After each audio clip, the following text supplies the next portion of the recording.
Hello students, नमस्कार। स्वागत करता हूं सक्सेस मेट के ऑनलाइन प्लेटफॉर्म पर।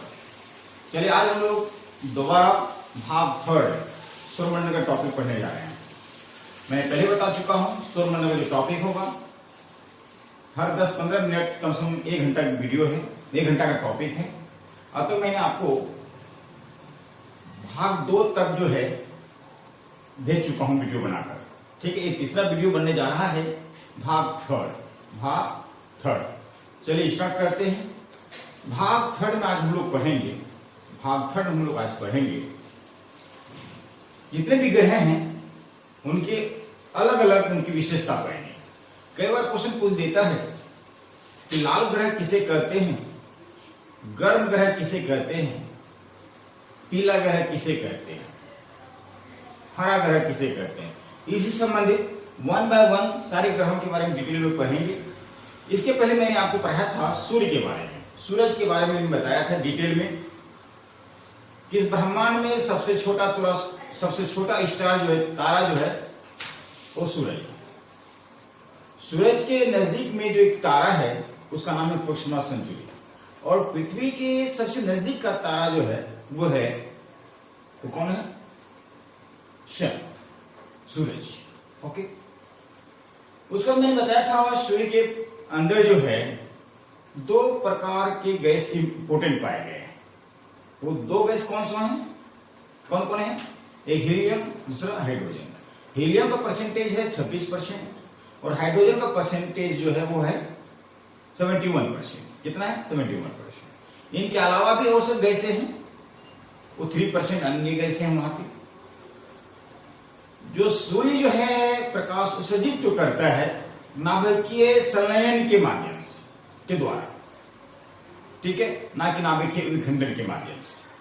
क्लियर? यहां तक आपको मैंने बताया था। उसके बाद एक बात और बताया था, 2 पॉइंट, कि सूर्य के जो आंतरिक भाग है उसको प्रकाश मंडल कहा गया है। वहीं सूर्य की जो बाहरी सतह है उनको वर्ण मंडल, क्रोमोस्फीयर कहा गया है। यहां तो मैंने आपको बताया था। इसके बाद मैंने बताया था सूर्य की जो प्रकाश पृथ्वी तक आती है 8 मिनट 16 सेकंड का टाइम लेती है। कितना? 8 मिनट 16 सेकंड का टाइम लेती है, ये बताया था। इसके बाद बताया था कि सूर्य का जो बाहरी सतह है, उसका तापमान जो है 6000 डिग्री सेल्सियस तापमान। कितना? 6000 डिग्री सेल्सियस तापमान है। वहीं सूर्य के केंद्र में जो तापमान है वो है 150 मिलियन सेंटीग्रेड तापमान। यहां तो क्लियर? वो मैंने बताया था कि सूर्य और पृथ्वी के बीच की जो दूरी है लगभग 15 करोड़ किलोमीटर दूरी है। सूर्य और पृथ्वी के बीच की जो दूरी है कितना है? 15 करोड़ किलोमीटर दूरी है। ठीक है। उसके बाद याद रखिए कि सूर्य और पृथ्वी, कई बार क्या होता है, पृथ्वी सूर्य के नजदीक आ जाते हैं और कई बार जो पृथ्वी सूर्य के दूर चले जाते हैं, उस घटना का उपसौर करते हैं। इसके बाद जो टॉपिक होगा उसमें मैं आपको उपसौर, अपसौर, चंद्र ग्रहण, सूर्य ग्रहण सारे टॉपिक पढ़ाऊंगा। वो लास्ट वीडियो होगा जहां तक संभव है। ठीक है, नहीं तो 5वां वीडियो बन जाए, कोई दिक्कत नहीं। तीसरा वीडियो में आप लोग क्या पढ़ेंगे? हेडिनली बुध ग्रह के बारे में, बुध ग्रह के बारे में जो 1-2 पॉइंट नोट करना है आपको नोट कीजिए। इसके पहले आप 2-3 पॉइंट समझिएगा। कई बार क्वेश्चन पूछता है कि सौर जो ये ब्रह्मांड जो है इसके अध्ययन को क्या कहते हैं? Study of Cosmos. ब्रह्मांड के अध्ययन को क्या कहेंगे? कॉस्मोलॉजी। लिखिएगा,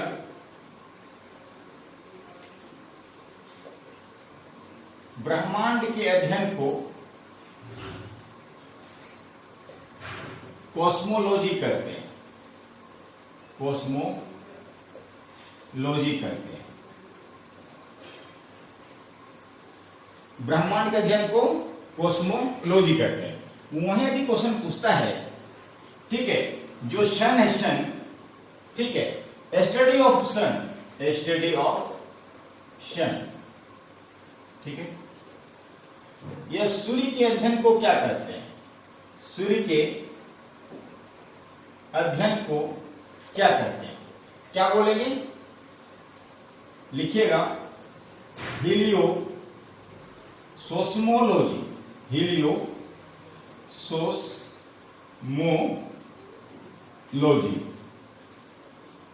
वहीं भी आपसे पूछ लिया जाए चंद्रमा के अध्ययन को क्या कहते हैं?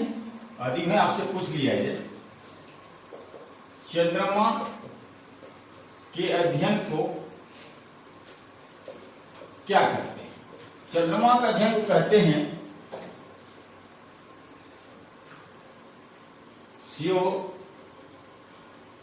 चंद्रमा के अध्ययन को कहते हैं मिनट सिलोनोलॉजी,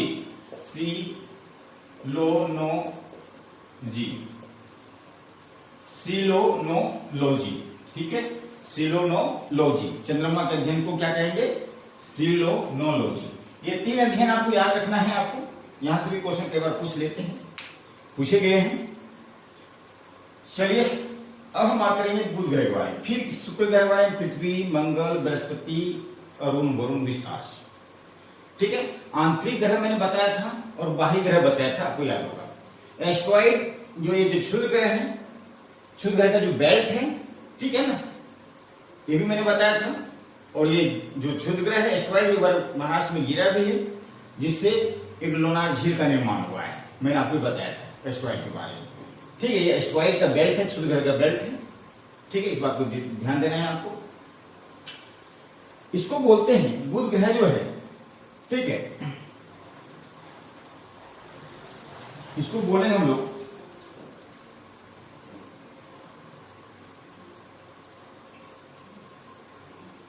चुंबकीय क्षेत्र का होना, या ऐसे लिखिए चुंबकीय बल का होना। कनेक्शन ये है, आप देख रहे होंगे कि बुध जो ग्रह है वो सूर्य के नजदीक है। बुध जो ग्रह है वो सूर्य के नजदीक है। क्यों नजदीक है? चुंबक बल में जो है बुध ग्रह के पास सबसे अधिक है अन्य ग्रहों की तुलना में। अन्य ग्रहों की तुलना में चुंबक बल इसके पास सबसे अधिक है, जिसके वजह से जो है सूर्य के नजदीक है और सबसे कम समय भी लेता है बुध ग्रह। सूर्य के चारों परिक्रमा करने पे इस उपग्रहों की संख्या एक भी नहीं है। इस बात को याद रखना है, यहां से क्वेश्चन पूछे गए हैं। ठीक है, अब ये जो बुध जो है किसके समान दिखता है? चंद्रमा के समान दिखता है, आकार में। इस बात ध्यान दीजिएगा। लेकिन बुध का तापमान जो है दिन में बहुत ज्यादा हो जाता है। दिन में तापमान हो जाता है लगभग 425 डिग्री सेल्सियस। वहीं रात में तापमान देखा जाए माइनस में चला जाता है 170 डिग्री सेल्सियस। हेडिंग डालिए शुक्र ग्रह के बारे में। शुक्र ग्रह, ठीक है, इसको इंग्लिश में क्या बोलते हैं? Venus planet, Venus, mercury, Venus. शुक्र के बारे में पहला पॉइंट लिखिएगा, यह सबसे अधिक गर्म ग्रह है। यह सबसे अधिक गर्म ग्रह है। दूसरा पॉइंट लिखिए, यह सबसे अधिक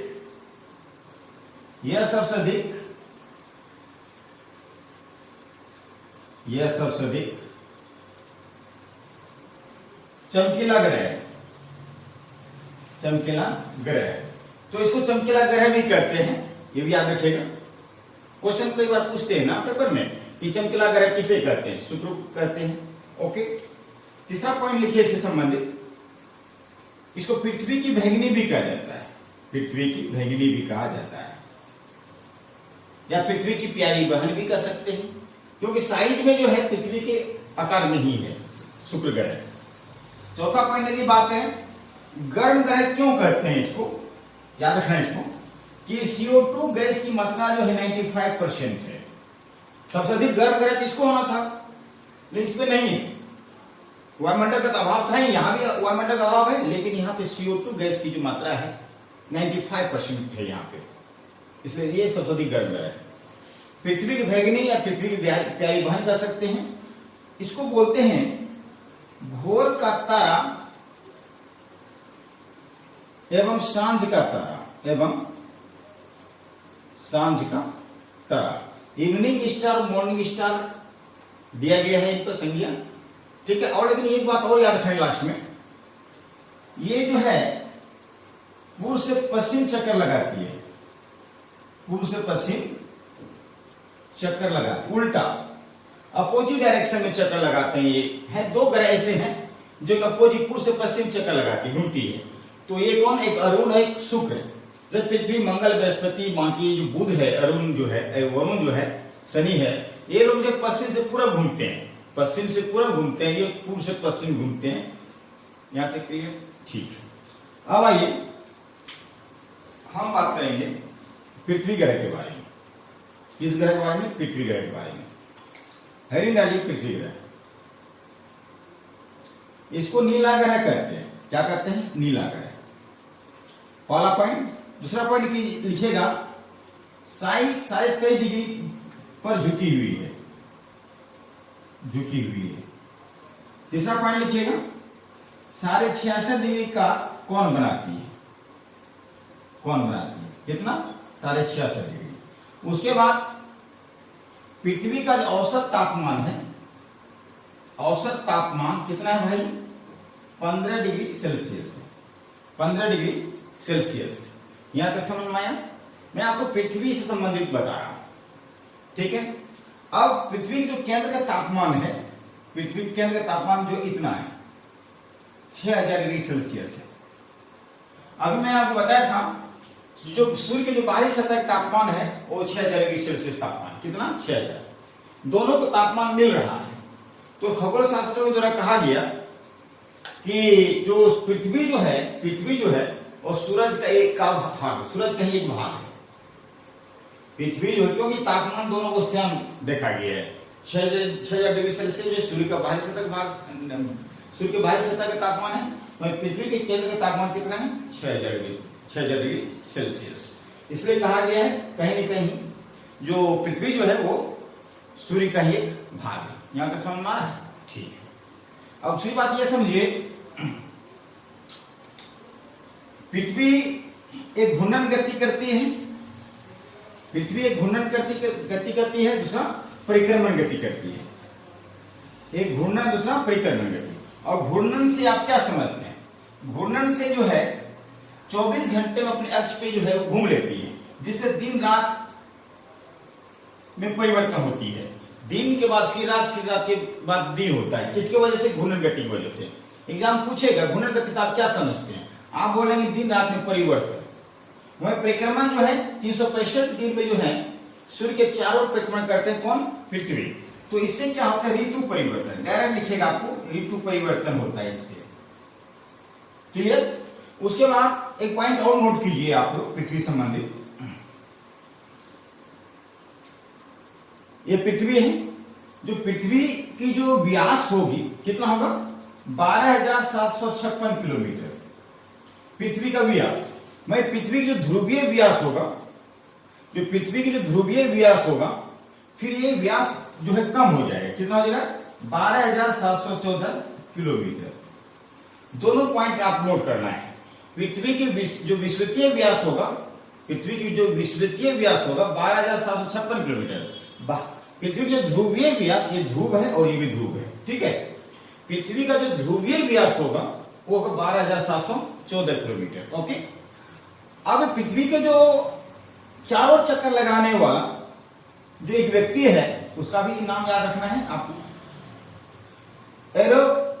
एरोटोस्थेनीज का नाम सुने होंगे आपको, एरोटोस्थेनीज। एरोटोस्थेनीज के द्वारा जो है पृथ्वी की परिधि का पता लगाया है। पृथ्वी के परिधि का पता लगाने वाला कौन है? एरोटोस्थेनीज, ठीक है। ये क्या पृथ्वी की चारों साइड घूम गए। कौन? एरोटोस्थेनीज। परिधि का पता लगाया, ऐसे लिख लीजिए आपने, परिधि का पता लगाने वाला। ओके। उसके बाद एक बात और याद रखिएगा, ये पृथ्वी के उत्तरी ध्रुव हुआ और पृथ्वी के क्या हुआ? दक्षिणी ध्रुव। उत्तरी ध्रुव और दक्षिणी ध्रुव। उत्तरी ध्रुव पे जो जाने वाला पहला व्यक्ति था उसका नाम था रॉबर्ट प्रेरी। 1909 ईस्वी में गए थे, अमेरिका रहने वाले थे। वहीं दक्षिणी ध्रुव पे जाने वाला व्यक्ति है एमेंडसन, 1911 ईस्वी में गया है। उत्तरी ध्रुव पे जाने वाला पहला व्यक्ति रॉबर्ट प्रेरी, वहीं दक्षिणी ध्रुव पे जाने वाला पहला व्यक्ति एमेंडसन, 1911। समझ में? ये था पृथ्वी से संबंधित कुछ खास पॉइंट। अब हेडिंग डालिए मंगल ग्रह। मंगल ग्रह इसको जो है लाल ग्रह कहते हैं। लाल ग्रह कहते हैं आयरन ऑक्साइड की वजह से। आयरन ऑक्साइड की वजह से। क्यों कहते हैं? आयरन ऑक्साइड की वजह से। अब मंगल ग्रह पे एक पर्वत पाया गया है, पर्वत, उसको बोलते हैं निक्स ओलंपिया। ओलंपिया, निक्स ओलंपिया। क्वेश्चन पूछता है निक्स ओलंपिया पर्वत जो है किस ग्रह पे है? क्या बोलेंगे? मंगल ग्रह पे। उसके बाद एक ज्वालामुखी केंद्र है, ज्वालामुखी केंद्र इस पे, किसी मंगल ग्रह पे। ठीक है, इसका नाम है ओलंपस।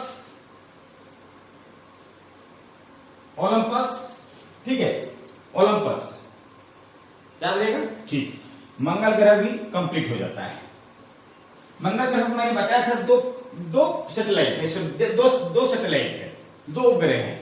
एक उपग्रह का नाम है डिमोस, दूसरे है फेमोस, और सबसे छोटा उपग्रह है डिमोस। हेडिंग डालिए बृहस्पति ग्रह। बृहस्पति ग्रह इसको पीला ग्रह भी कहते हैं। क्या कहते हैं? पीला ग्रह कहते हैं। अब क्यों कहते हैं? SO2 गैस की वजह से। SO2 गैस की वजह से।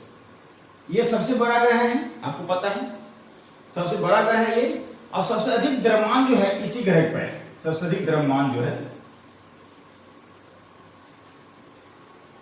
सबसे अधिक द्रव्यमान जो है,